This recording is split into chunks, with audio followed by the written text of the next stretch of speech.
Monsoon सत्र की होगी। बिहार विधानसभा में मानसून सत्र के दूसरे दिन विपक्ष ने जमकर हंगामा और बवाल किया।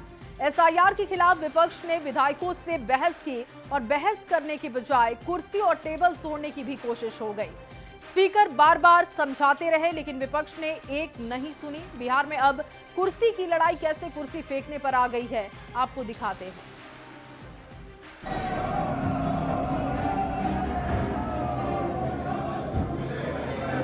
बिहार विधानसभा के भीतर विपक्ष के हंगामे की तस्वीर आपको हैरान कर देगी। लोकतंत्र के मंदिर में जहां बहस और चर्चा से समाधान निकलता है, वहां सदन में विपक्ष कुर्सी उछाल रहा है। विधायकों के बीच धक्का मुक्की हो रही है। कुर्सी की लड़ाई में सदन में कुर्सी फेंकी जा रही है। बिहार विधानमंडल के मानसून सत्र के दूसरे दिन विपक्ष ने विशेष मतदाता पुनरीक्षण पर जमकर बवाल काटा। विपक्ष के बवाल के चलते पहली पाली में दोनों सदनों में हंगामे के बाद स्थगित कर दी गई और दूसरी पाली भी हंगामे की वजह से स्थगित करनी पड़ी। विधानसभा में विपक्ष के विधायकों ने फिर कुर्सी टेबल तोड़ने की कोशिश की। आप खुद देखिए तस्वीरें। विपक्ष ने एसआईआर के मुद्दे पर किस तरह से सदन में बवाल काटा है। विधानसभा में कुर्सी तोड़ने की कोशिश हो रही है।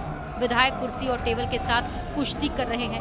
विपक्ष के विधायकों ने रिपोर्टिंग टेबल को उठा लिया है। स्पीकर नंदकिशोर यादव विपक्ष के विधायकों को ऐसा करने से रोकते रहे, लेकिन विपक्ष के विधायकों ने लोकतंत्र के मंदिर में विधानसभा अध्यक्ष की एक नहीं सुनी। विपक्ष एसआईआर पर चर्चा को लेकर अड़ा रहा। मार्शल ने जब विधायकों को रोकने की कोशिश की तो विपक्ष के विधायक मार्शल से ही भिड़ गए।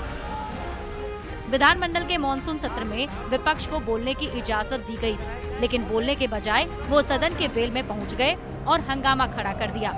सदन के भीतर और बाहर विपक्ष ने जमकर बवाल काटा। सदन के बाहर विपक्ष ने काले कपड़े में एसआईआर के खिलाफ प्रदर्शन किया। बिहार में विशेष मतदाता पुनरीक्षण पर सियासत हाई है।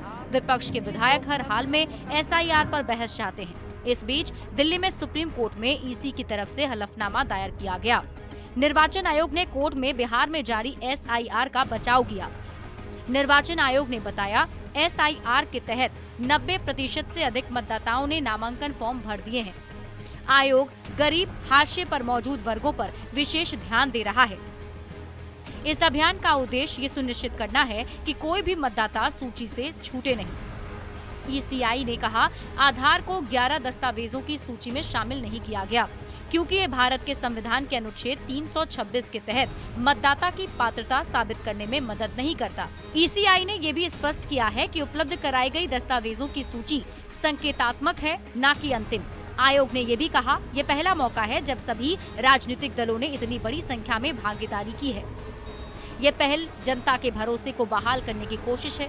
एसआईआर पर निर्वाचन आयोग ने सुप्रीम कोर्ट में हलफनामा देकर एसआईआर पर अपनी मंशा साफ कर दी है, लेकिन विपक्ष इसे मानने को तैयार नहीं है। बिहार में कुर्सी की लड़ाई कुर्सी फेंकने पर आ गई। न्यूज़ 18 के लिए पटना से संवाददाता आनंद अमृतराज, शैलेंद्र और अमित कुमार की रिपोर्ट। तो देखिए, आपको तस्वीरें हमने दिखाई किस तरीके से संसद के भीतर कुर्सियां फेंकी गई। हालांकि तेजस्वी यादव ने ये गंभीर आरोप लगाए कि एसआईआर के तहत मतदाताओं के नाम काटने की कोशिश हो रही है और इस पर बहस नहीं कराई जा रही। अगर बहस करा दी जाए तो विपक्ष के पास कई सवाल है जिसका जवाब सरकार नहीं दे सकती। एसआईआर पर दिल्ली से लेकर बिहार तक सियासी संग्राम जारी है। तेजस्वी यादव ने एक बार फिर से एसआईआर सदन में चर्चा कराने की मांग की और बीजेपी जेडीयू की चुप्पी पर सवाल उठा दिए। एनडीए ने कहा कि विपक्ष को संवैधानिक संस्थान पर विश्वास नहीं है। ये रिपोर्ट देखिए। एसआईआर पर बिहार विधानसभा में इसकी चर्चा जो है कराई जाए। बिहार में विशेष मतदाता पुनरीक्षण पर सियासत हाई है। मतदाता पुनरीक्षण पर बिहार विधानसभा से लेकर दिल्ली में संसद तक बवाल मचा।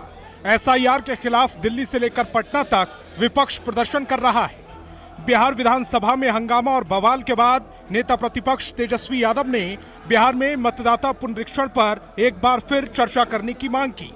तेजस्वी ने कहा, बीजेपी और जेडीयू इस पर चुप क्यों है। बिहार लोकतंत्र की जननी है और बिहार में ही लोकतंत्र को खत्म करने का प्रयास किया जा रहा है, ये हम लोग हर किस होने नहीं देंगे। बहुत हम चाहेंगे कि कार्य मंथना की बैठक जो है बुलाई जाए और विशेष तौर पे एसआईआर पर बिहार विधानसभा में इसकी चर्चा जो है कराई जाए। महोदय, सलाह दिया लेकिन कोई नतीजा जो है नहीं निकल पाया।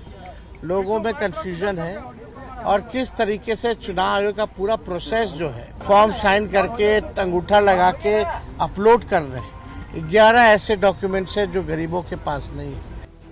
एसआईआर पर बिहार से लेकर दिल्ली तक सियासी बवाल मचा है। विपक्ष के हंगामे और एसआईआर पर सवाल उठाने के बाद एनडीए भी जोरदार पलटवार कर रहा है। ये संविधान विरोधी मानसिकता के लोग हैं, संविधान में विश्वास नहीं है, संवैधानिक संस्था पर विश्वास नहीं है।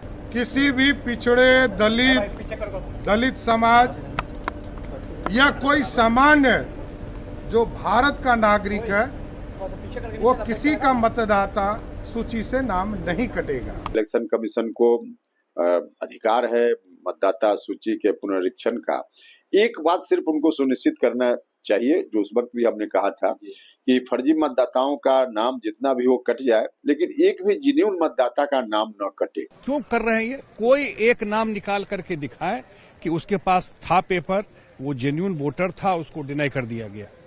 तो वही बात है कि संविधान खतरे में किए थे ना 2024 में, और लोगों को बरगलाए थे।